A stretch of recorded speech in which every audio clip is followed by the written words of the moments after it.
Hi, this is Sarit Switzer, and welcome to the It Is Taught podcast, a podcast devoted to the teachings of Rabbi Shneur Zalman of Liadi as recorded in his most famous work, the Tanya.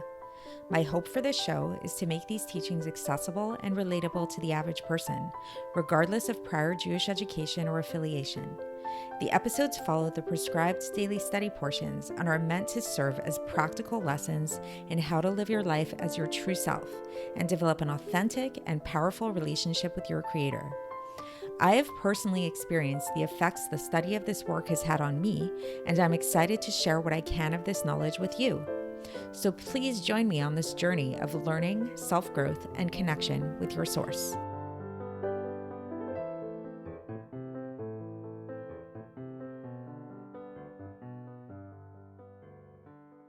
Hi, and welcome to the It Is Taught podcast. This is episode 531 for the 16th of Iyar in a regular year. So when was the last time you went to see a play or a movie or something similar like that? Let's maybe keep it simple. We'll think about a play or a movie. And so think about that play or movie that you saw and think about your experience in watching the play or the movie. So most likely what you were watching was, and what you were experiencing were the overt scenes that you were watching the people talk, you were watching the scenery, you were watching the story unfold and all of that kind of stuff. So now, what about the things that you did not see? The things you did not see were all of the things that were occurring behind the scenes. It was all of the planning that went into it. So if you have a playwright, so the playwright often writes plays based on his own experience, his or her own experience in his or her own real life. But the general process of the person who's writing the play is that they'll visualize the play in their mind before actually putting it down and before making it real. So that this entire play and everything that's made up of it exists in the person's mind, and the person actually encompasses this play within their mind. And then even when the play is being performed, well, what it is that we see overtly when we're watching this play, there's another more subtle thing going on. A more subtle thing of what you're watching is this encompassing layer of the playwright's mind. So this is a very apt analogy to understand what it is that we're going to be learning about today, namely the aspect of God that is present here in the world, but in this more encompassing manner. This is a term which is often referred to in Chassidus as Sovev kol Almin, which literally means encompasses all the worlds, and it's often used by way of contrast to another term which is called Memala kol Almin, which means fills all the worlds.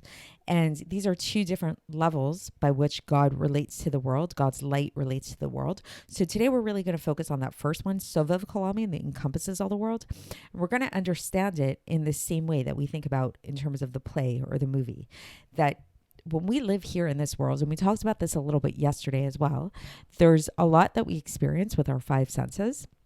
But then there's a subtext. There's something else going on that's behind the scenes. And that's really God's mind, and that's God's will. And that encompasses the world in this all-pervasive way, but we don't see it and we don't sense it in the same way that we do the more tangible physicality of the world. But it doesn't mean that it's not true, and it doesn't mean that it's not real. And in fact, it's even more real than is the case in terms of the playwright in relation to the play.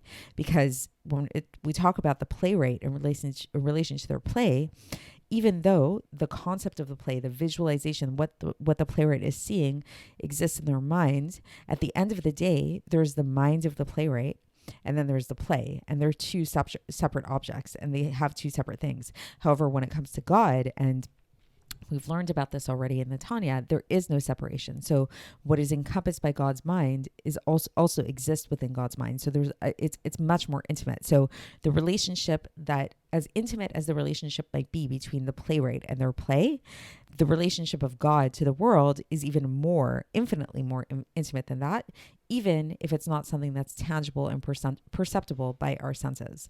So let's get straight into the text and see how the Alter Rebbe explains this.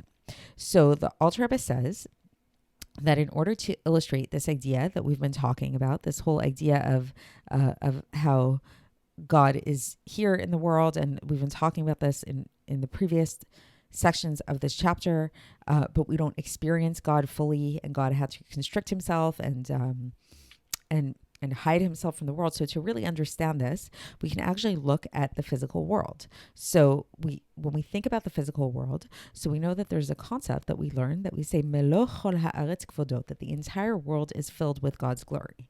Meaning to say that it's, and this here, the Alter Rebbe brings a citation for this from Yirmiyahu chapter 23, verse 24, where it says, Halo et hashamayim ve'et haaretz ani maleh nu'um Hashem. So meaning to say, do I not fill the heavens and the earth? Like asking a rhetorical question. And this is the speech of God. So nevertheless, so even though we know that this is true, like we learn about this in Torah and in Chassidus numerous times, that God fills the entire world, when we talk about what's actually vested within the physical world in a way that's really revealed in a way of with a revealed influence, we only experience this in a very, very small amount of this vitality, in a way of domem and somech, in a way of the inanimate and the vegetative aspects alone. So we've talked about this previously, how there are 4 orders of creation. There's the order of the inanimate, the domem, the vegetative, the tzomech, the chai, the animal, and the medaber, the human.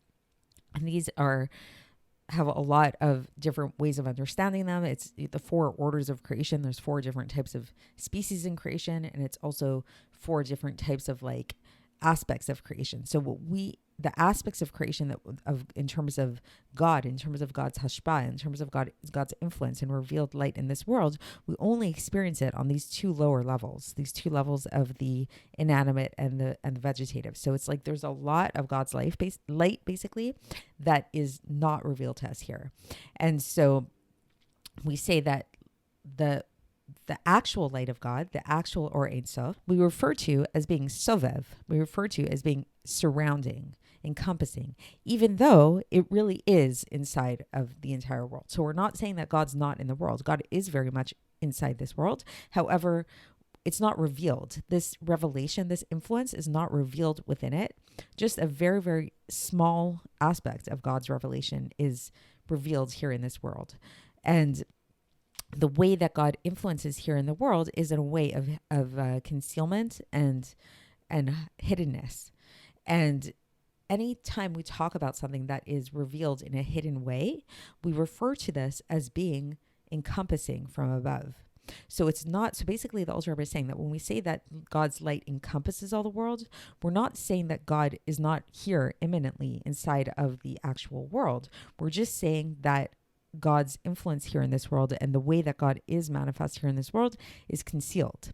And so the Alter Rebbe goes on to say, and he explains this idea that there's 2 worlds that are talked about often in Chassidus. They're sort of like the 2 dimensions of creation in a broad sense. We can think of them. The first one is Alma des Kassia. This is the hidden world, it means in Aramaic. And we know that this Alma des Kassia, this hidden world, is higher in level than the Alma des Galia, than the revealed world.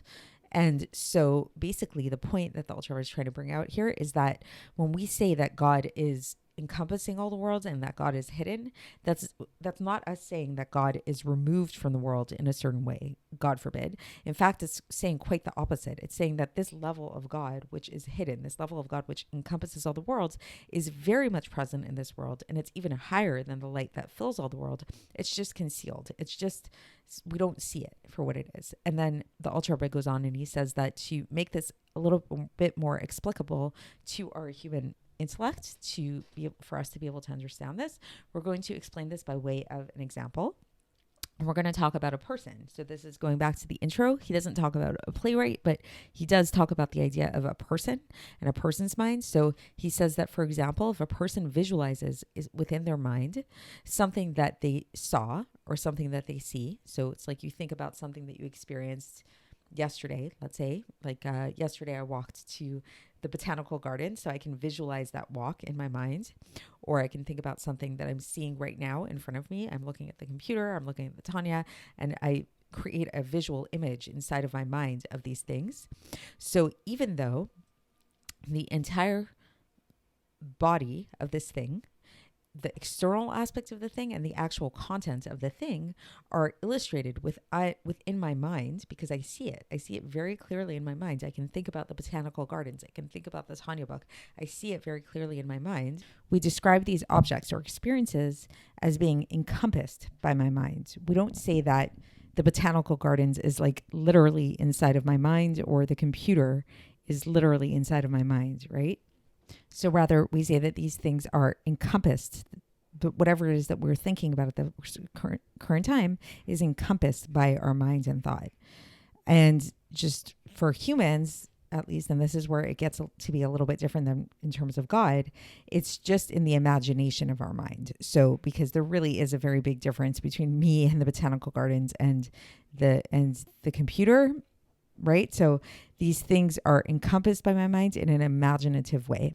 However, as much as this analogy, this understanding of the human experience of imagination can help us in understanding God's relationship to the world, it's for God, it's different. And to illustrate the difference here, the Alter Rebbe brings up a verse from Yeshayahu, chapter 55, verse 8, which says, Ki lo machshavotei machshavotechem chule, that my thoughts are not your thoughts. So thus, when we give this analogy of our thoughts encompassing a concept or an object, and the object being encompassed by our thoughts, well, it's a good analogy to understand how this works with God and God encompassing the world. It's not perfect, because when we talk about God's thought, when we say God's knowledge, that he knows everything, and he encompasses and surrounds every single creation from its head to its toe and to its inner core.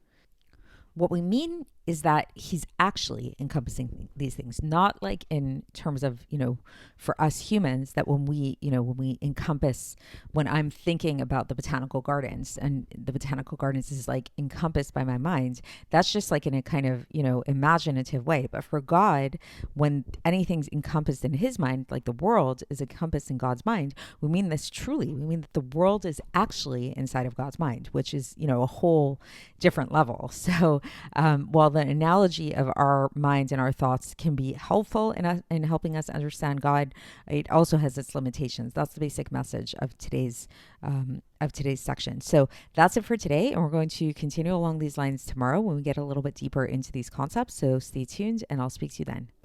Thanks for listening to the It Is Taught podcast, hosted by Sarit Switzer.